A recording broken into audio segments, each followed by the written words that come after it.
हजरत अबू रबिया रहमहुल्लाह फरमाते हैं कि मैंने गांव में एक नेक औरत की शोहरत सुनी जिसका नाम हिज्जा था। मेरी आदत किसी औरत से मिलने की न थी, मगर उसके अहवाल मैंने ऐसे सुने कि मुझे उसके पास जाने की ख्वाहिश पैदा हुई।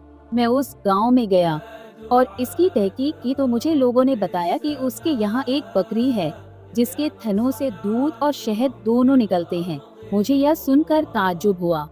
मैंने एक नया प्याला खरीदा और उसके घर जाकर मैंने कहा कि तुम्हारी बकरी के मुतालिक मैंने ये शोहरत सुनी है कि वह दूध और शहद देती है, मैं भी उसकी बरकत देखना चाहता हूँ। उसने वह बकरी मेरे हवाले कर दी।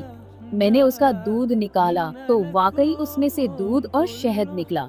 हमने उसको पिया। इसके बाद मैंने पूछा कि यह बकरी कहाँ से तुम्हारे पास आई?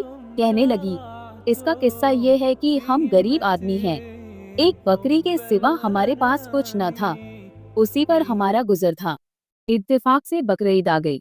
मेरे खाविंद ने कहा कि हमारे पास कुछ और तो है नहीं, यह बकरी हमारे पास है, लाओ इसकी कुर्बानी कर ले। मैंने कहा कि हमारे पास गुजर के लिए इसके सिवा तो कोई चीज नहीं है, ऐसी हालत में कुर्बानी का हुक्म तो है नहीं, फिर क्या जरूरी है कि हम कुर्बानी करें।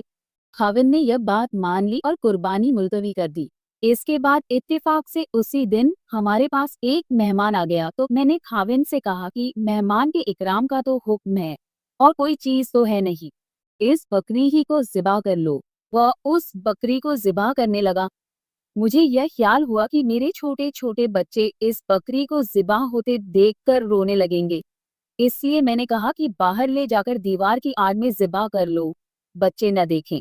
वह बाहर ले गए और जब उस पर छुरी चलाई तो यह बकरी हमारी दीवार के ऊपर खड़ी थी और वहां से खुद उतरकर मकान के सेहन में आ गई। मुझे यह ख्याल हुआ कि शायद वह बकरी खाविंद के हाथ से छूट गई। मैं उसको देखने बाहर गई तो खाविंद उस बकरी की खाल खींच रहे थे। मैंने उनसे कहा कि बड़े ताज्जुब की बात है कि ऐसी ही बकरी घर में आ गई। उसका किस्सा मैंने सुनाया। खाविंद कहने लगे, क्या बात है कि हक ताला शानुहु ने उसका बदला हमें अता फरमाया हो। यह वह बकरी है जो दूध और शहद देती है। यह सब कुछ महज मेहमान के इकराम की वजह से है। फिर वह औरत कहने लगी कि ए मेरे बच्चों, यह बकरी दिलों में चरती है। अगर तुम्हारे दिल नेक रहेंगे तो इसका दूध भी अच्छा रहेगा, और अगर तुम्हारे दिलों में खोट आ गया तो इसका दूध भी खराब हो जाएगा। अपने दिलों को अच्छा रखो, हर चीज तुम